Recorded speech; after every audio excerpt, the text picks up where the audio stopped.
అంతా రెస్ట్ ఇచ్చేయడం వల్ల శరీరంలో పని చేయలేని నాడులు పని చేయడం మొదలు పెడతాయి. ఎక్కడ నాడులు బలహీనంగా ఉన్నాయో ఆ భాగంలో బాగా నొప్పి అనిపిస్తుంది. నొప్పి అనిపిస్తుంది అంటే అక్కడ మీకు నయం అవుతుంది అని అర్థం. ఇప్పటి వరకు లేని నొప్పి కూర్చొని శ్వాసను గమనించగానే వస్తుంది. మళ్ళీ ధ్యానంలోంచి బయటికి రాగానే మీకు ఏ నొప్పి ఉండదు. ఒళ్ళు బరువది ఉంటుంది, తలబరువు. తలలో నాడులు బలహీనంగా ఉన్న వాళ్ళకి మాత్రమే తలబరువు అనిపిస్తుంది. అది ఎన్ని రోజులు? ఒక వారం ఉంటుంది, ఒక 10 రోజులు. ఎప్పుడైతే నాడులన్నీ బలహీనంగా ఉన్నవన్నీ బలంగా తయారైతే మీకు ఇంకా నొప్పులు ఉండవు. రోజు పొద్దునుంచి సాయంత్రం వరకు చూస్తున్నాం, రాత్రులు చూస్తున్నాం. తాగకపోతే ఉండలేం, మంచినీళ్ళు తాగకపోతే ఉండలేం, స్నానం చేయకపోతే ఉండలేం. ప్రకృతి అంటే అసలైన దైవం. మనం భూమి మీద భగవంతుడు పుట్టక ముందు నుంచి ఉండే దేవతలు వీళ్ళందరూ కలిపే ఒక శక్తిని భూమి మీదకి ఉద్భవిస్తాయి. ప్రకృతి, ఈ సూర్యుడు, చంద్రుడు, భూమి, ఆకాశము, ఈ నీళ్ళు ఇవన్నీ కలిపి ఈ భూమిని పరిపాలించాలంటే మానవులు ఉండాలి. మనుషులు ఉంటే వాళ్ళ యొక్క జీవనోపాధితోటి ఈ ప్రకృతి సృష్టించేవన్నీ వినియోగించుకున్న వాళ్ళు మానవులు అనేవాళ్ళు ఉండాలి అని ఒక శక్తిని ఉద్భవిస్తారు. తెలుసండి ఇది ఎవరికైనా? తెలిస్తే ఇంకా కొంత తెలుసు, చిన్న చిన్నది, పూర్తిగా డెప్త్గా తెలియదు అసలు. అయితే ఒక శక్తిని ఉద్భవిస్తాయంట. ఈ పంచభూతాల నుంచి వచ్చే శక్తి అంటే ఈ బుక్ దాని నుంచే వచ్చింది. అందుకే నేను డెప్త్గా చెప్తున్నాను. ఎన్ని వారాలైనా చెప్పుకోవచ్చు నా క్లాస్ ఉంటే మొత్తం. అసలు ఈ బుక్ కంటే ఎందుకు ఈ బుక్ రాశారు అంటే, ఓషో రాసిన బుక్ ఇది, విజ్ఞాన భైరవ తంత్రం. ఈ బుక్ 108 తాంత్రిక శక్తులు ఉంటాయి దీంట్లో. తంత్ర విద్యలు అంటారంటే యోగ సాధన మార్గాలు. అయితే అసలు సృష్టి ఎలా సృష్టింపబడుతుందో అక్కడి నుంచి తీసుకొస్తారు. ఫస్ట్ పరిచయంలోనే ఒక 10 పేజీల వరకు ఉంటుంది. ఈ ప్రకృతి నుంచి ఒక శక్తిని ఉద్భవించి ఆ శక్తిని ఆది శక్తిగా భూమి మీదకి ఈ ప్రకృతి తనలో ఉన్న శక్తిని అంతా తీసి భూమి మీదకి వదులుతారు. ఆ ఆదిశక్తి ఏం చేస్తుందంటే, ఈ భూమిని పరిపాలించాలంటే స్త్రీతత్వమైన నా ఒక్కటి వలన కాదు, మనుషులు ఉద్భవించాలి అంటే స్త్రీ పురుషులు ఇద్దరు ఉండాలి అని తన నుదిరి నుంచి కొంత శక్తిని తీసుకొచ్చి మహాదేవుడిగా ఉద్భవిస్తారు. అందుకే మనం ఇక్కడ పెట్టుకుంటాం బొట్టు. ఇక్కడ పెట్టుకుంటే దాని అర్థం ఏంటంటే భర్త అని అర్థం. తన నుదిరి నుంచి కొంత శక్తిని తీసి శివుడిగా ఉద్భవిస్తే ఆ శివుడి యొక్క తత్వం ఏం చేసిందంటే, ఎంత శక్తిని నేను ఒక్కడిని ఈ భూమి మీద నేను పరిపాలించలేను అని తన నుంచి 3 భాగాలు చేస్తాడండి. తననిచ్చిన శక్తిని బ్రహ్మ, విష్ణు, మహేశ్వరులుగా 3 భాగాలు చేస్తే, ఈ 3 భాగాలు చేసినా కూడా ఆదిశక్తి యొక్క శక్తి తన నుదురులోనే అంత శక్తి ఉందంటే శరీరం అంతా. అప్పుడు ఆ పార్వతీదేవికి శివుడు అంటాడంట, ఆదిశక్తికి, పార్వతి కూడా కదా ఆదిశక్తికి, ఎంత శక్తి నేను భరించలేను కనుక నువ్వు కూడా 3 భాగాల కింద విడాలి అని. అప్పుడు సరస్వతి, పార్వతి, లక్ష్మిగా ఈ భూమిని పరిపాలించే అసలైన శక్తి వాళ్ళే. వాళ్ళ నుంచే ఇవన్నీ ఉద్భవించాయి. శివుడి నుంచి వినాయకుడు వచ్చాడు, కుమారస్వామి వచ్చాడు. చూడండి, వాళ్ళ నుంచి సంతరించిన ఇది ఏంటి 3 దేవతలు వాళ్ళ నుంచే వచ్చారు. అంత శక్తితోటి ఉన్న పార్వతి కూడా తనలో యోగ స్థితి లేకపోతే శివుణ్ణి వివాహం చేసుకోవడానికి కూడా అర్హత లేదంట.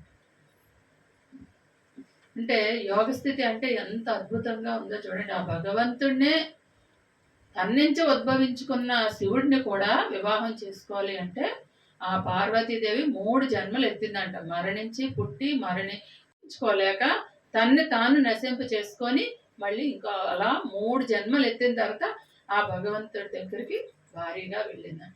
అంటే శివుణ్ణి పొందాలి అంటే నీలో శక్తి ఉండాలి. ప్రతి ఒక్కరికి కూడా. శివుడు అంటే ఎవరండి? ఆయనకి ఆయనలా మనం అయిపోవాలి. ఆయన దగ్గర నుంచి ఎన్నో నేర్చుకోవాలి. చూడండి, శివుడికి అన్నీ అలంకరించుకోవడానికి అన్నీ ఉన్నాయి, తన దగ్గర ఏమీ లేనిది. కానీ ఎప్పుడూ కూడా నిరాకారుడు, నిర్గుణుడు, గుణము లేని స్థితి అంటే మహాదేవుడే అంటారు చాలామంది. అంటే అవన్నీ ఎక్కడి నుంచి వచ్చాయంటే శక్తి నుంచి ఉద్భవించేది. అంతే కదా, ఈ ముక్కోటి దేవతలు ఒక శక్తి నుంచి ఉద్భవించేది. ఆ శక్తినే మనం యోగ స్థితిలో పట్టుకోండి. మీరు ధ్యానం చేస్తే వచ్చేది ఏంటి? శక్తే కదా. ఆ శక్తినే. అలానే నేను ఏ దేవుళ్ళని నేను అంటే నాకు ఒక దేవుడితో నేను కనెక్ట్ అవుతాను, నాకు తనంటే ఇష్టం ఉంటుంది, మీకు ఇంకొక దేవుడితో కనెక్ట్ అవుతారు, ఇంకొకరు అంటే ఇష్టం ఉంటుంది. కానీ ఏదైనా మూలం అక్కడి నుంచే వచ్చింది అని చెప్తున్నాను. మనం అందుకే ఎవరిని ద్వేషించకూడదు. నేను పుట్టపర్తి బాబా గారిని నేను చాలా ద్వేషించేదాన్ని ఫస్ట్లో. నేను చాలాసార్లు చెప్పాను నా క్లాస్లో కూడా. నాకు ఆయన అంటే నచ్చదు. మనిషికి ఎందుకు పూజిస్తారు, అసలు దేవతలు ఉన్నారు కదా, వద్దు, ఈయన కరెక్ట్ కాదు అని. అప్పుడు మనకేం తెలీదు, అప్పుడు అజ్ఞానం. అయితే పుట్టపర్తిలో క్లాసా, మా సార్ తీసుకెళ్ళి పుట్టపర్తిలో క్లాస్ పెట్టారు పత్రి గారు. 11 రోజులు ధ్యాన మహా యజ్ఞం అప్పుడు. అయితే వెళ్తే కూర్చున్న దగ్గర నుంచి కాళ్ళు పీక్సింది. గంటలు గంటలు ధ్యానం చేసి దాన్ని బెంగళూరు పిరమిడ్లోకి వెళ్ళి కింగ్ ఛాంబర్లో ధ్యానం చేసి పుట్టపర్తి వచ్చాం. పొద్దున్నే సాయంత్రం వరకు బాబాగారు ఆశ్రమంలో ధ్యానం చేసాం. ఆయన అందరి దగ్గరికి వచ్చి చీట్లు లెటర్స్ తీసుకుండేవారు. మేము వెళ్ళేసరికి వీల్ చైర్ మీద తీసుకొచ్చేవారు. మా ముందుకు కూడా వెళ్తే అక్కడ అందరూ ఫారినర్స్ డ్రింక్ చేసి కూడా ఆయన దగ్గరికి వస్తాయి. ఏంటి ఎలాగా అంటే మనకు అంత తెలీదు. ఏ స్థితిలో ఉన్నా ఆయన్నే భగవంతుడు అనుకుంటున్నారు. అయితే విపరీతమైన కాళ్ళు నొప్పులు వచ్చేస్తే అసలు భరించలేకపోతున్నాను, ఎంత కాళ్ళు నొప్పులు వచ్చేస్తున్నాయని 3 గంటలు ధ్యానం చేస్తారు సార్ కూర్చుంటే. ఎప్పుడు ధ్యాన మహాచక్రాలకు వెళ్ళినా సరే, యజ్ఞాలకు వెళ్ళినా కూడాను. ఫస్ట్ యజ్ఞాలు పెట్టేవారు, ఇప్పుడు చక్రాలు అయిపోయాయి. కానీ అయితే 3 గంటలు ధ్యానం చేస్తే కళ్ళని నీళ్ళు వచ్చేవి, కాళ్ళు పీక్సివి, ఈ కాళ్ళు ఇంక లేనట్టు అయిపోయేవి, అంటే పిండేసినట్టు అయిపోయేవి. అప్పుడు నేను బాబా గారిని అడిగాను, ఈ పుట్టపర్తి వచ్చి ధ్యానం చేస్తున్నాం కానీ మా కాళ్ళన్నీ రుబ్బేసి వదిలేస్తున్నారు, అసలు ఎందుకు ఎంత దూరం వచ్చాను, మీరు నిజంగా దేవుడైతే నాకు ఈ బాధ తీయండి అంటే వెంటనే బాబా గారు ఆయన వాయిస్ క్లారిటీగా నేను ఆ లోపల విన్నాను అనమాట. అయితే వచ్చిన దగ్గర నుంచి 11 రోజుల నుంచి నన్ను ఎంత నువ్వు ద్వేషిస్తున్నావు, నాకు ఎంత బాధ ఉంటుంది అని అడిగారు. ఈ చిన్న బాధనే నువ్వు తట్టుకోలేనప్పుడు మరి నాకు ఎంత బాధ ఉంటుంది అనగానే అప్పుడు అనిపించింది, ప్రతి మనిషిలోనే దైవాన్ని చూడాలి, మనం ఎవరిని విమర్శించకూడదు, అది మరి నేను చేసింది తప్పే అని క్షమాపణ వేడుకుంటే ఆ క్షణం నుంచి నొప్పులు పోయి. మీ సార్ ఎక్కువ క్లాసులకు వెళ్ళేవారు కాదు, ఆయన డ్యూటీ తోటి అంటే నన్ను పంపించేవారు. ముందు 11 రోజులు నేను జగదీశ్వరి మేడము ఎలా అప్పయ్యమ్మ పులివారి లక్ష్మి వీళ్ళందరూ వచ్చేవారు మాతో. అంటే దైవాన్ని ఎలా మనం గుర్తించాలంటే ప్రతి మనిషిలోని. అయితే ఈ బుక్లో మాత్రం శివుడు పార్వతీదేవికి ఏం చెప్పారంటే, నువ్వెంత ఆదిశక్తివి అయినా కూడా నీ శక్తితో నువ్వు కలిసి ఉంటేనే నువ్వు దైవ స్థితిలో ఉండగలవు. కోపాన్ని వ్యక్తం చేయకూడదు, బాధని వ్యక్తం చేయకూడదు. తండ్రి మీద వ్యక్తం చేస్తే తెలుసండి, తనకు తాను మరణించింది, తన కోరుకొని మరణించింది. అంటే కోపాన్ని కూడా వ్యక్తం చేయకూడదు, శాంత స్వరూపిణిగా ఉండాలి అని. అటువంటి శివుడే పార్వతీదేవికి కొన్ని తన మరి ఈ జన్మలో మరణించింది, మళ్ళీ పుట్టే వరకు శివుడు యోగ స్థితిలోనే ఉండేవాడు. 3 జన్మలు ఎత్తే వరకు తను ఎదురు చూసానైతే మరి తన వయసు ఎంత ఉంటుంది? శివతత్వం పొందాలి అంటే నశింపలేని స్థితి అని శివతత్వం అంటారు. ఏమండి, ఆ స్థితిని పొందాలి అంటే మరి మనం ఇప్పుడు అందరూ ధ్యానం చేస్తున్నారు. లోపలికి వచ్చే శక్తి ఏ శక్తిని తీసుకుంటున్నారు, ఏ శక్తిని వదులుతున్నారు, అది కూడా మొట్టమొదటి తంత్రం అన్నమాట. అది లోపలికి వెళ్ళే శక్తి భరితము, బయటకు వచ్చే శక్తిని శక్తిహీనత అంటారు. అంటే లోపలికి వెళ్ళేది ప్రాణాన్ని రక్షించడానికి వచ్చే శక్తిగా భావించాలంట ప్రతి ఒక్కరు. బయటికి వెళ్ళే శక్తి లోపడున్న మలిన పదార్థాలు తీసుకెళ్లే శ్వాసగా భరించాలి. అలా ఎప్పుడైతే మీరు అనుకొని ధ్యానం చేస్తే మన తలలో ఉన్న కొన్ని వేల ఆలోచనలు శ్వాసతో బయటకు వెళ్ళిపోతాయి. శ్వాస ఎప్పుడు తీసుకున్నా గుండెల నిండా తీసుకోవాలంట. ధ్యానానికి ముందు ఒక 5 శ్వాసలు కానీ ఒక 10 శ్వాసలు కానీ గుండె నిండేలా తీసుకోవాలి. పొట్ట నిండా కాదు, అసలు పొట్టలోకి వెళ్ళదు శ్వాస. ఎవరైనా గమనించారండి శ్వాస ఎంతవరకు వెళ్తుందో? శ్వాస మీద ధ్యాస అంటే ఏం చేస్తున్నారు? పడుకుని పోతున్నారు అందరూ. సారు ఓకే చెప్పే వరకు ప్రతి ఒక్కరు గమనించాలంట. శ్వాస ఎక్కడి వరకు వెళ్తుంది మనకి మనం ఫీల్ అవుతామే తప్ప అది బాగా ఎక్కువ తిని ఫుల్గా తినేసి వస్తే ముక్కు చివరి వరకు కూడా వెళ్ళదు. ఆవేశం వచ్చేస్తుంది పీలుస్తుంటే. కంఠం వరకు కూడా వెళ్ళదు. ఖాళీ కడుపుతో ఉన్నప్పుడు మాత్రం గుండెల వరకు శ్వాస తీసుకోగానే గుండెల వరకు వెళ్తుంది. గుండెల నిండా శ్వాస నింపుకొని వదిలితే మన గుండెలో ఉన్న బాధ బరువు అన్నీ వదిలే శ్వాసతో బయటకు వెళ్తాయి. అందుకే ధ్యానంలో కూర్చోగానే ఒక 5 శ్వాసలో 10 శ్వాసలో బలంగా గాలి తీసుకోవడం, ఒక క్షణం లోపల ఉంచుకోవడం, వదలడం అది చేస్తూ ఉంటారు. అది అలా ఒక 40 సార్లు చేస్తే కూర్చోగానే ఏదో లోకానికి వెళ్తారు. ఎంత దుఃఖంలోని బాధలో ఉన్నవాళ్ళు అలా చేస్తారు. 40 శ్వాసలు తీసుకొని వదలడం చేస్తూ ఉంటారు. లేకపోతే ఒక పెద్ద శ్వాసలు చిన్న శ్వాసలు తీసుకోవడం చేస్తూ ఉంటారు. తీసుకున్న శ్వాస శరీరానికి ప్రాణశక్తి ఇవ్వడానికి లోపలికి వెళ్తుంది అన్న భావంతో తీసుకోవాలి.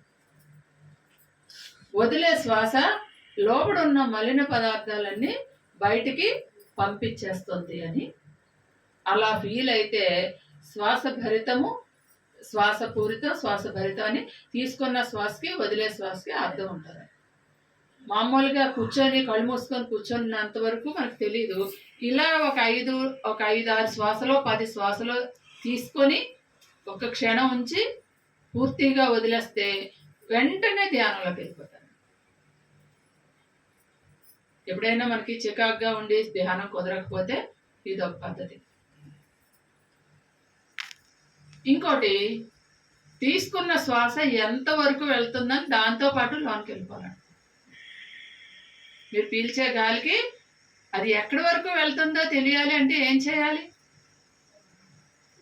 బయట తిరిగే మనసుని ముక్కు నుంచి లోపలికి పంపించాలి.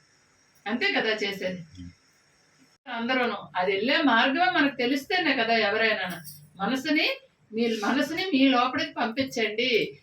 అప్పుడు పంపిస్తే మనసు లేని స్థితి, మనసు చేసే పనులు ఆలోచనలే. ఆలోచన నియంత్రించే ఏకైక మార్గం శ్వాసమే ధ్యాస అంటాం. పీల్చే గాలితోటి మనసును కూడా లోపలికి పంపించేస్తే మనసు అక్కడే ఉంటుంది. లోపలికి వెళ్ళి బయట జరిగేది ఇక డీజే పెట్టినా కూడా ఎవరికి స్పర్శ ఉంది. అంత డీప్గా ఉంటే దానివల్ల కూడా ఎనర్జీ తీసుకోవడం తెలిసిపోతుంది. కొన్ని పాటల ద్వారా కూడా ఎక్కువ ఎనర్జీ వచ్చేస్తుంది. ఒక్కొక్క పాట వింటుంటే ఇంకా ఎనర్జీ అలాగా బాడీలోకి వచ్చేస్తున్నట్టు అనిపిస్తుంది. చక్కగా అందుకే పాటలు కూడా పాడుకోవాలి ఇంట్లో. పాటలు కూడా అది కూడా ఒక తన్మయత్వం. భగవంతుని చేరే 9 మార్గాల్లోని గానము కూడా ఒక పార్టే. సేవ, మననం చేసుకోవడం, ఏకాగ్రతతో ఉండడం, ఇవన్నీ కూడా దైవాన్ని పొందే 9 మార్గాల్లోని పాటలు పాడడం, పని చేసుకోవడం, దేవుణ్ణి స్మరించడం, గానం, ఇవన్నీ కూడా అందులో ఒక్కొక్క భాగమే. కొన్ని పాటల ద్వారా పెట్టుకుంటే ఇంకా పాట పెట్టుకొని ప్రపంచం నుంచి ఎక్కడికో వెళ్ళిపోయినట్టు అనిపిస్తుంది. ఏమండి, మనసుని తీసుకెళ్ళి లోపల కూర్చోబెట్టాలి అంటే వెంటనే శ్వాసతోటి లోపలికి వెళ్ళే శ్వాస ఎంతవరకు గుండెల్లోకి వెళ్తుంది. ఎందుకంటే చాలా మంది మొదట్లో బాగా ధ్యానం చేస్తున్నారు, క్రమేపీ అప్పుడులా ఇప్పుడు అంటున్నారు. ఇన్ని మార్గాలు ఉన్నాయి. మీకు ఈ బుక్ పూర్తి అయ్యే వరకు క్లాసులు చెప్తూనే ఉంటాను మధ్య మధ్యలో, ఒక 2 వారాలకి 3 వారాలకి. మీకు సులువైన మార్గం తీసుకోండి. ఒక్కొక్కరైతే ఎన్ని సంవత్సరాల నుంచి ధ్యానం చేసినా కళ్ళు మూసుకొని కూర్చుంటారు కానీ ధ్యానంలోని లయం అవ్వడం తెలియదు. వచ్చే అనుభవాలు స్వీకరించడం తెలియదు. అనుభవాలు కూడా అవసరం లేదు కొంత స్థితిలోకి వెళ్ళిపోయాక. మళ్ళీ వాళ్ళు ప్రశ్నిస్తారు, నాకు ఎందుకు ఇలా వచ్చింది అని. ఎవరికి వాళ్ళు వాళ్ళ కళ్ళు మనోద్వారాల ద్వారాగా వాళ్ళకి హెచ్చరిస్తూ ఉంటాయి, కళల రూపంలో. అనుభవం కూడా అదే. ఎందుకు వచ్చింది అని మీరు లోపల ప్రశ్న వేసుకొని కూర్చోండి, దానికి సమాధానం వస్తుంది. చైతన్య స్థితి నుంచి ఆత్మ వైపు ప్రయాణం. చైతన్యం అంటే మార్పు, మంచిగా మారడాన్ని చైతన్యం అంటారు. అంటే ఉన్న స్థితి నుంచి బాగా తయారవడం చైతన్యం. ఆ చైతన్య స్థితి నుంచి ఆత్మ వైపుకి వెళ్ళాలి అంటే చూడండి, 7 చక్రాలు ఉంటాయి, తెలుసు కదా అందరికీ? తెలుసా? మూలాధారము, స్వాధిష్టానం, మణిపూరక, అనాహత, విశుద్ధ, ఆజ్ఞ, సహస్రానం, 7 చక్రాలు. ఆడవాళ్ళు 2 చక్రాలు యాక్టివేట్ అయ్యే పుడతారు. తన గర్భంలో ఒక శిశువుని కూడా జన్మించడానికి సిద్ధం చేసుకొని తన గర్భస్థ శిశువుని మోయడానికి ఒక గర్భసంచి పెట్టుకొనే వస్తుంది. అంటే మాతృత్వంతో పుడతారు ఆడవాళ్ళు. అందుకు 2 చక్రాలకి యాక్టివేట్ అయిపోతారు పుట్టుకతోటే. అందుకే స్త్రీకి అంత వాల్యూ ఇస్తారు. ఒక జన్మని, ఒక మనిషిని తయారు చేసే శక్తి ఆడవాళ్ళకు ఉన్నది కనుక. చేస్తున్నారా? ఒక మనిషిని సృష్టించే శక్తి భగవంతుడు కూడా లేదు, ఒక స్త్రీకి ఉంది కనుక 2 చక్రాలు యాక్టివేట్ అవుతారు. మూడోది పొట్ట భాగంలో ఉన్న మూలాధార చక్రంకి ఆహారంతో, మనం తినే ఆహారం వల్ల యాక్టివేట్ అవుతుంది. సరైన ఆహారంతో తిన్న ఆహారం జీర్ణం అవడంతో అది యాక్టివేట్ అయిపోతుంది. హృదయ స్థానంలోని భగవంతుని మనసే కదా హృదయ స్థానంలో ఉంటుంది. మనసుని నిరంతరము దైవజ్ఞానంతో ఉంటే ఎక్కువ భగవంతుని ఆరాధించిన వాళ్ళకి హృదయ స్థానంలో ఉన్న చక్రం యాక్టివేట్ అయిపోతుంది. అక్కడి వరకు ప్రతి ఒక్కరు వెళ్ళిపోతారండి. మౌనంతో, ధ్యానంతో, మనసుతోటి వెళ్ళిపోయి కంఠం, స్వరం, మాటను, విశుద్ధ చక్రం. అక్కడికి వచ్చేసరికి నోటుకు వచ్చిన మాట మాట్లాడి మళ్ళీ కింద దిగిపోతుంది. ఆ చక్రంలోని ఉండిపోవడం అంటే అదే. ఈ కంఠస్థితి నుంచి పైకి కానీ ఇక్కడి వరకు వెళ్ళాము. మన ఇంద్రియాలు, మన లోపల ఉన్న చక్రం యాక్టివేట్ అయిందంటే ఇంకా దేని మీద ఉండదు. ప్రపంచ జీవితం మీద వ్యామోహాలు కానీ, దేని గురించి ఆలోచించడం కానీ, ఒక బాధ కానీ, ఆనందం కానీ ఏమీ ఉండదు. నిర్గుణ స్థితి వచ్చేస్తుంది. ఇంక ఇక్కడి నుంచి శాస్త్రానికి వెళ్ళామంటే ఇంకా మనకి భగవంతుడికి కనెక్షన్ వచ్చేస్తుంది. ఆ స్థితిలోకి వెళ్ళడం ఎవరు కూడా ఈ జన్మ గురించి వ్యామోహం పడరు, శరీరాన్ని గురించి వ్యామోహం పడరు. రమణ మహర్షిలాగా ఒక స్థితిలోకి వెళ్ళి ఎన్ని చేసినా ఇక్కడ వరకే వచ్చి మళ్ళీ కిందకి వెళ్ళిపోతుంది. మళ్ళీ ప్రపంచ వ్యామోహంలో పడిపోయి కిందకి వెళ్ళిపోతుంది. కానీ అక్కడి నుంచి పైకి వెళ్ళాలి అంటే ఎలా? అంతే కదా. అసలైన స్థితి కావాలి అంటే ఇంకెప్పుడు మనం కింద నుంచి శ్వాసను గమనించండి అంటే ఇంక అక్కడే ఉండిపోతారు. పైకి వెళ్ళాలి అంటే నేను ఎన్నోసార్లు చెప్తూనే ఉంటాను మీకు, ఇక్కడ గమనించండి శ్వాసని. గమనిస్తారా ఎవరైనా? ఇక్కడే వదిలేస్తున్నారు. ఇక్కడ గమనిస్తే తలపోటు వస్తుంది, తలపోటు వస్తుంది. ఇక్కడ నరాలు లాగేసినట్టే అయిపోతుంది, కళ్ళలోంచి నీళ్ళు వస్తాయి, రక్తం వచ్చినట్టే ఫీల్ అవుతుంది మనకి. కానీ మనోనేత్రం ఎక్కడ ఉంది కదా, ఆజ్ఞా చక్రం, అది యాక్టివేట్ అయితేనే రేపటి గురించి మీకు తెలుస్తుంది. నొప్పి వస్తుందని మళ్ళీ మనం ఆపేస్తే మళ్ళీ కిందకి వెళ్ళిపోతాం. ఇక్కడ గమనించండి. ఈ నేత్రాలు 2 ఇక్కడ పెట్టండి. కళ్ళు మూసుకొని ఇక్కడ పెట్టలేరా ఎవరును? ఉంచాలి. అదే సాధన అంటే. అలా ఉంటేనే మనకి ఒక దారిలాగా భగవంతుడి దగ్గరికి ఒక కనెక్షన్ రాత్రులు తెలుస్తుంది. మన బొడ్డు నుంచి వస్తుంది ఆ కనెక్షన్. ఇక్కడ పెట్టండి. మీకు ప్రతి ఒక్కరికి అదే చెప్తున్నాను. కొంతసేపు వరకు ముక్కు చివరి గాలి, మొదట్లో హాయి కూర్చుంటామండి, శ్వాసను గమనించండి అంటే పీల్చడం వదలడం చేసేస్తారు, అంటే దాంతో ప్రయాణం. కొంతసేపు అయిన తర్వాత గుండెల వరకు గాలిని తీసుకొని వదులుతూ ఉంటే శరీరంలో ఉన్న బరువు అంతా, ఆలోచనలన్నీ బయటకు వెళ్ళిపోతాయి. అదొక పద్ధతి. ఆ తర్వాత ఏం చేయాలి? 2 కళ్ళు తీసుకెళ్ళి ఇక్కడ పెట్టాలి. మీరు ఎప్పుడైతే 2 కళ్ళు ఇక్కడ పట్టుకెళ్ళి ధ్యాస అంతా అక్కడ పెడితే తల్లో నరాలన్నీ లాగినట్టు అనిపిస్తాయి, తెగిపోతున్నట్టు అనిపిస్తాయి. ఏది అనిపించినా నేను 1 సంవత్సరం పాటు ఈ బుక్ నా దగ్గర ఉంచుకొని ప్రాక్టీస్ చేశాను. ఒకే ఒక రోజు పగిలిపోయినట్టు అనిపించింది, అప్పుడు భగవంతుడిని దర్శించాను. ప్రేమ్నాథ్ సార్ పక్కన కూర్చుంటే ఎవరికైనా అగ్నిచక్రం ఓపెన్ అయిపోద్ది. ఆ సార్ దగ్గర కూర్చుంటే, ఆయన తోటి కూర్చుంటే ఒక రాత్రి అంతా కూర్చుంటారు, 4-5 గంటలు కౌన్సిలింగ్ ఇస్తూ ఉంటారు. మనకు అన్నీ వినిపిస్తాయి, కానీ ఈ ప్రపంచంలో ఉన్నట్టు ఉండదు. అయితే ఒకరిని తీసుకెళ్ళాను అనమాట సార్ దగ్గరికి. కూర్చొని ధ్యానం చేయమన్నారు. ఏం మాట్లాడొద్దు, కూర్చొని ధ్యానం చేయమంటే, సార్ నా దగ్గరికి ఒక పులి వచ్చేస్తుందండి అన్నారు ఆవిడ ధ్యానం చేస్తుంటే. పులి తినేమని అని చెప్పారు. రియల్గా తినేస్తే భయం, కానీ ధ్యానంలోని తినేమను పులిని అని అన్నారు. అనగానే తన వెంటనే పులికి నమస్కరించి, నేను నీకు ఆహారంగా రెడీగా ఉన్నాను, తినేమని చెప్పింది. వెంటనే ఇక్కడ ఒక కన్ను కనిపించింది. మరి నొప్పే భరించలేకపోతే మరి ఎలా కనిపిస్తాయి అవన్నీ చెప్పండి. నాకు కూడా ధ్యానంలోకి వచ్చినప్పుడు మంచి అద్భుతం అది. నాకు నా జీవితంలో మర్చిపోలేండి అనమాట. నేను ఎక్కువ సాధనలోనే ఉండేదాన్ని, ఎక్కువ పూజ చేసేదాన్ని. బుక్ చదివిన వాళ్ళందరికీ నా అనుభవం తెలుస్తుంది. దాంట్లోనైతే ఎక్కడో ఒక చెట్టు కిందని ఒక పాక, దాంట్లో కూర్చొని నేను ధ్యానం చేస్తున్నాను. ఇక్కడే మామూలుగా ఇంట్లో కూర్చున్నాను, ఇలాంటి చిన్న పిరమిడ్ కూర్చుంటే ఎవరో ఒక చిన్న రూపం వచ్చి నన్ను ఒక ఇంట్లోకి తీసుకెళ్ళి అక్కడ ఎందరో దేవుళ్ళు చూపించారు. నటరాజ స్వామి అంటే ఇతను, వినాయకుడు అంటే ఇతను, లక్ష్మీదేవి అంటే ఇతను, బ్రహ్మ అంటే ఇతను, విష్ణుమూర్తి అంటే ఇతను. అలా చెక్కిన శిల్పాలతోటి ఒక్కొక్క గదిలోకి ఒక్కొక్క దేవుడిని చూపించారు.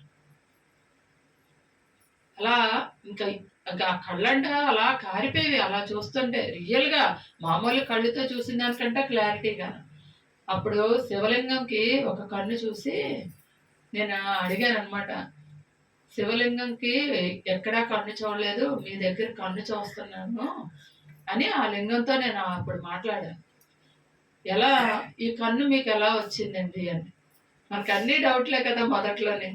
అయితే నాకే కాదు నీకు కూడా కన్ను ఉంది, వెళ్ళి అద్దంలో చూసుకోమంటే, ఆ రూమ్లోనే ఒక అద్దం ఉంటే వెళ్ళి చూసుకుంటే నాకు కూడా కన్ను ఇలా తెరిచి మూసుకున్నాను. ఎంత అద్భుతం అండి. నాకైతే 2-3 రోజులు కళ్ళని నీళ్ళు వస్తే ఆ అనుభవం వచ్చిన తర్వాత ఎంత అంటే మనం ఊహించం అటువంటి. అలా మనోనేత్రం ఓపెన్ అయిన తర్వాత అప్పుడు మనకి భవిష్యత్తు కొన్ని కనిపిస్తూ ఉంటాయి. కనిపిస్తూ ఉంటే పత్రిసార్తో నేను ఒక రోజు చెప్పాను, సార్ కొన్ని భయం వేసి వస్తుంది సార్, ఏమైనా అలా వస్తే కొన్ని తట్టుకోగలుగుతున్నాం, కానీ కొన్ని భయం వేసి వస్తుంది సార్ అంటే, వద్దనుకో ఆగిపోతాయి అన్నారు. నేను అప్పుడే వద్దనుకున్నాను. సార్ అప్పుడే నాకు ఏం చెప్పారంటే, రేపటి గురించి కలలు కనుకు, ఎప్పుడు ఇదే జరగాలి అదే జరగాలని. నిన్నటి గురించి నువ్వు ఎప్పుడు బాధపడకు, ఈ క్షణంలో సంతోషంగా ఉండడానికి చూడాలి అంటే మనం క్రియేట్ చేసుకునేదాన్ని. నేను రేపే ఒక సమస్య వచ్చిందంటే ఇది ఎలా పరిష్కరిస్తాము, ఎలా జరుగుతుంది కూర్చుంటే కనపడి. అప్పుడు సార్ ఏమన్నారంటే, ఏదైనా చావైనా పుట్టుకైనా ఏదైనా ఈ క్షణంలో వస్తే స్వీకరించడానికి సిద్ధంగా ఉంటే అదే అద్భుతం. ఏదైనా ముందుగా తెలిస్తే మనకి ఆనందమైన బాధ అయినా సమానంగా స్వీకరించడం నేర్చుకోవాలి, అదే యోగ స్థితి. ఇంక అప్పటి నుంచి నేను రేపటి గురించి కావాలి, ఎల్లుండి గురించి కావాలి అని నేను ఎప్పుడు, గత జన్మల గురించి కూడా నాకు చాలా వరకు తెలిసేది. ఆ జన్మలో ఇది, ఈ జన్మలో అది, అలా కొన్ని తెలిస్తే సారు ఒకటే అన్నారు, గతంలోకి ఎప్పుడు వెళ్ళకు, అవి మొయ్యలేని బరువు భారాలు అయిపోతాయి. గతం నిన్నటి గురించి మొన్నటి గురించి నువ్వు ఆలోచిస్తూ ఉంటే నువ్వు మొయ్యలేని బరువు నీ నెత్తిమే పడుతుంటది. గతం గురించి అనవసరం, అయిపోయింది, వదిలే. ఈ క్షణంలో ఎలా జీవించాలో దాన్ని తెలుసుకో. జరిగిపోయిన కష్టాల గురించి కానీ ఎప్పుడు కూడా ఆలోచించొద్దు అన్నారు. పత్రి సార్ ఏం చెప్పారంటే ఈ గతం గురించి నువ్వు ఎప్పుడు నేను ఫస్ట్ లో హాస్టల్ ట్రావెల్ చేసేదాన్ని, గతానికి వెళ్ళి అవన్నీ తెలుసుకోవడం వల్ల మనకి ఏం లాభం, అంతే కదండి. ఈ క్షణంలో జీవిస్తే నీకు మంచి పాజిటివ్. ఈ క్షణంలో జీవించాలి, నిన్నటి గురించి మొన్నటి గురించి ఆలోచించకూడదు. మీరు ఆలోచించారు అంటే మీ శరీరంలో బరువు పెరిగిపోతూ ఉంది. ఇంకోటి నాకు సార్ ఏం చెప్పారంటే కర్మ అనేది అసలు ఎవ్వరికీ ఉండదు, వాడు తలుచుకొని ఉండడం వల్ల వాడు అనిపిస్తుంది. ఎంత నాకు మంచి లెసన్స్ అండి. కానీ ఆ లెసన్స్ అన్నీ రావాలి అంటే అంత సాధన, ఎప్పుడు ఏకాగ్రతతోటి కళ్ళు తెరుచున్న మొన్నటి గురించి నిన్నటి గురించి ఎప్పుడు ఆలోచించకూడదు. బాధ అనిపిస్తే ఎక్కువ ఆలోచనలు వచ్చేస్తాయి, కానీ బాధ అప్పుడు కూడా సార్ చెప్పిన కొన్ని మనం నెమరేస్తాం. అప్పుడు మనకి ఏమవుతుందంటే ఎనర్జీ వచ్చేస్తుంది. నేను ఎప్పుడు మా అమ్మ నాన్ననైనా తలుచుకున్నాను లేదని కష్టం ఏదైనా చిన్నది వస్తే, సార్ ఇలా వచ్చింది, మరి మీరు చూపించే మార్గంలోనే కదా నేను వెళ్తున్నాను, నాకు దీని దారి చూపించండి అని. ఏదో ఒక రూపంలోనే సార్ కళలో కానీ ధ్యానంలో కానీ ఒక మనిషి రూపంలో కానీ మనకి దాని సమస్య పరిష్కారం చూపించే వరకు నిరంతరము సాధన, నిరంతరము. ఇప్పుడు చాలా తగ్గించాం, కానీ అప్పుడైతే ఎనీ టైం కొద్ది ఖాళీ దొరికితే కూర్చుండిపోయేవాళ్ళం. నిద్ర అంటే ఎప్పుడు నిద్రపోయేవాళ్ళం కాదు, పగలంతా ధ్యానంలో ఉంటే నిద్ర ఏమొస్తుంది. రాత్రి కూడా యోగ స్థితి. ఇప్పటికీ కూడా నిద్ర కూడా యోగంగా మార్చుకోవాలి. ప్రతి ఒక్కరు కూడా నిద్ర యోగంగా మార్చుకోవాలంటే మన శ్వాసని ఏమనుకోవాలంటే చక్కదనాలు చల్లని కాంతులు వెదజల్లే రాకుమారిగా ఫీల్ అవ్వాలంట. ఈ శ్వాస ఒక రాజకుమారిని ఎలా ఆహ్వానిస్తాం అలా లోపలికి ఆహ్వానించాలంట. నీ శ్వాసని నీ ఇంద్రియాల దగ్గరికి పంపించాలంట. ఇంద్రియాల దగ్గరికి పంపిస్తే శరీరంలో ఉన్న చక్రాలన్నీ ఓపెన్ అయ్యి శరీరం తేలికయ్యి ఒక స్వర్గస్థితి వస్తుంది. మన ఇల్లే స్వర్గంగా చేసుకోవాలి. అన్ని బాగానే ఉన్నాయండి, చేస్తే కష్టంగా ఉంది అంటే చేస్తే కష్టం అన్నది ఉండదు. కష్టం అంటే మనసు పెట్టలేకపోతున్నారు అని అర్థం.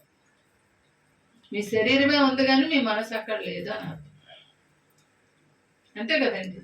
మనసు బయట ఉంటే శరీరాన్ని కూర్చోబెట్టడం కష్టమే. మనసు శరీరంతో కలిసి ఉంటే రెండు శరీరము మనసు ఒకటి అయిపోతే శరీరం హాయిగా ఉంటుంది. అక్కడ లోపలికి పంపించండి, శ్వాసతోటి మీ మనసుని లోపలికి పంపించండి. మళ్ళీ ఇందాకలా చెప్పుకున్నది, భగవంతుడు ఎప్పుడూ చూడలేని భగవంతుడు ప్రతిరోజు మిమ్మల్ని చూస్తూనే ఉంటాడు. ఎలా చూస్తాడు? ఆత్మశక్తితో. ఆత్మశక్తి కూడా ఎలా తెలుస్తుంది? మనం ఎప్పుడు చూడలేదు కదా. ఆత్మ ఉన్నది అని తెలుసు, లోపల మనం చూడాలి కదా. భగవంతుడు ఎక్కడున్నాడో ఆ మార్గాలు గట్టిగా పట్టుకోవాలి. అప్పుడు మనం భగవంతుడి దగ్గర చేద్దాం. ఈ రోడ్డుని వెళ్తే అరుణ థియేటర్కి వెళ్తామని తెలుసు, ఈ రోడ్డుని వెళ్తే వస్తుందా? ఏ రోడ్డుని వెళ్ళాలి? థియేటర్ ఎటు ఉందో అటు వెళ్ళాలి, అంతే కదండి. అలాగా శ్వాసను పట్టుకుంటే ఆత్మ దగ్గరికి వెళ్తాం, భగవంతుడి దగ్గరికి వెళ్తాం. మరి భగవంతుడు ఎక్కడ ఉన్నాడు అంటే మీ శ్వాస రూపంలోనే. లోపలికి బయటికి లోపలికి బయటికి మీరు తీసుకున్న గాలిని శరీరాన్ని శుద్ధి చేయడానికి, మీ రక్తాన్ని శుద్ధి చేయడానికి, లోపడున్న చెడు పదార్థాలు బయటికి తీయడానికి శ్వాస రూపంలోనే భగవంతుడు నిరంతరం మీ లోపల సంచరిస్తూ. అది వదిలేస్తున్నాం, బయట వెతుకుతాం. గట్టిగా పట్టుకోండి. ఏదైనా మనసులో కోరిక అనిపించుకున్నప్పుడు గట్టిగా గాలి తీసుకొని గుండెల నిండా బయటకు వదులుతూ ఉంటే మీ మనసులోని అనుకున్న కోరిక లోపల గుండెల్లో వరకు వెళ్ళిపోద్ది. ఎక్కడ భగవంతుడు ఆత్మరూపంలో శరీరంలో ఉన్నాడు అని అనుకుంటున్నామో అక్కడ చేయాలి. కోరికలే దుఃఖాలకు కారణం మనుషులకి, తెలుసండి. కోరికల్ని వెంబడిస్తే దుఃఖం మిమ్మల్ని వెంబడిస్తూ వస్తుంది. మరి కోరికలు లేకుండా ఏదైనా కోరుకుంటే అది నెరవేరుతుందంటే మనం బ్రతకలం. ఏది లేకుండా ఇలా ఉండిపోవాలంటే కోరికల్ని అనుభవపూర్వకంగా ఆత్మకు చేరవేయాలి. ఆత్మకు చేరవేయాలి అంటే గట్టిగా బలంగా అనుకోవాలి. అది సత్యమైన కోరిక అయితే తీరుస్తాడు భగవంతుడు. సత్యమైనది కాకపోతే కష్టాలు పెడతాడు. ఎందుకంటే మనమే కదా కోరుకున్నాం, కోరికని మనమే కోరుకున్నాం, దాని ప్రతిఫలం కూడా మనమే అనుభవించాలి. అంటే ఎవరికి కూడా జీవితంలో జరగలేదంటూ ఏమి ఉండదు. ఏది కోరుకున్నా జరుగుతుంది. ఆత్మ వరకు పంపించాలి, గుండెల్లోపులకి పంపించాలి. అంటే మీరు కోరుకున్న కోరిక నిర్గుణ స్థితిలో ఉండి కోరుకో. ఏ స్థితి? నిర్గుణ స్థితి అంటే ఏమీ లేని స్థితి. ఆ స్థితిలో బలంగా కోరుకొని శ్వాస తీసుకొని హృదయం వరకు మీ కోరికను పంపిస్తే మీరు ఏది కోరుకుంటే అది తీరుతుంది. పైగా మరి కోరుకుంటే మాత్రం ఏ కోరుకోవాలి? మనకు సంబంధించినంత వరకే కోరుకోవాలి. పక్క వాళ్ళకి ఏం చేయాలి? ఎలా కోరుకోవాలో నేర్పించాలి. ఇప్పుడు ఈయన ఉన్నారు, దీనికి ఒక కోరుకుంటే ఏం చేయాలి? తను కూర్చుంటే అవుతుంది, నేను కూర్చుంటా, అంతే కదా. ఇంద్రియాలతోటి మనకున్న జ్ఞానేంద్రియాలు, కర్మేంద్రియాలు, శరీరంలోని 9 రంధ్రాలు ఉంటాయి. మనకి 7 చక్రాల్ని కలుపుకొని 9 రంధ్రాలు ఉంటాయి. అవన్నిటి నుంచి మలిన పదార్థాలు బయటికి వెళ్తాయి. ఎప్పుడు? నీ శరీర శుద్ధి జరిగినప్పుడు. తెలుసండి? 9 కళ్ళు 2, చెవులు 2, నోరు, మలమూత్రాలు. ఈ 9 రంధ్రాల్లోని చెడు పదార్థాలు వెళ్ళకుండా మీ లోపడే ఉండిపోతే ఫస్ట్ శరీరం పాడైపోద్దా? ఇందులో ఏవి పని చేయకపోయినా, ఇందులో దాని నుంచి పదార్థాలు బయట చెడు పదార్థాలు వెళ్ళకపోయినా ఏమవుతుందంటే శరీరం పాడవడానికి అక్కడే మూల కారణం. దుఃఖం వస్తే కళ్ళలోంచి వదిలేయాలి. జలుబు చేస్తే ముక్కు నుంచి వదలాలా, పీల్చాలా? చెవుల్లోంచి కూడా వస్తుంటుంది చెడు పదార్థాలు. మనం క్లీన్ చేసుకుంటాం కదా, ధూళి దుమ్ము లోపల నుంచి వస్తుంది. నోటి నుంచి చెడు పదార్థాలు కఫము రూపంలోని వస్తూ ఉంటుంది, మలమూత్రాల ద్వారాగా వచ్చేది. అవన్నీ ఎక్కడి నుంచి వస్తున్నాయి? మన శరీరం తయారు చేసుకోవట్లేదు, తిన్న ఆహారం ద్వారాగే వస్తుంది కదండి. అంటే ఈ శరీరంలో ఉన్న మిషను పని చేయాలి అంటే దానికి ఏం కావాలి? శరీరంలో ఆహారం జీర్ణం అవ్వాలి అంటే శక్తి కావాలి. శరీరం బలంగా నిలబడి తిరగాలి అంటే దానికి కూడా శక్తి కావాలి. శక్తి వచ్చే మార్గాలు ఇప్పుడు ధ్యానం చేస్తున్నాం. మరి ముందు నిద్రలో వచ్చే శక్తితోటి శరీరాన్ని పని చేస్తున్నాం. నిద్ర ఒక్కటే శరీరానికి సరిపోదు. మళ్ళీ ఇంద్రియాలు నిగ్రహంగా ఉండాలంటే నిద్రకి భక్తి అనే మార్గాన్ని తగిలించాలి మన శరీరాన్ని.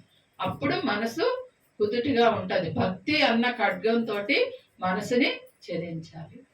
మనసు ఎప్పుడు కూడా బయట వాళ్ళ గురించి ఆలోచిస్తుంది, మీ గురించి నా గురించి మాత్రం ఆలోచించదు నా మనసు. అంతే కదండి.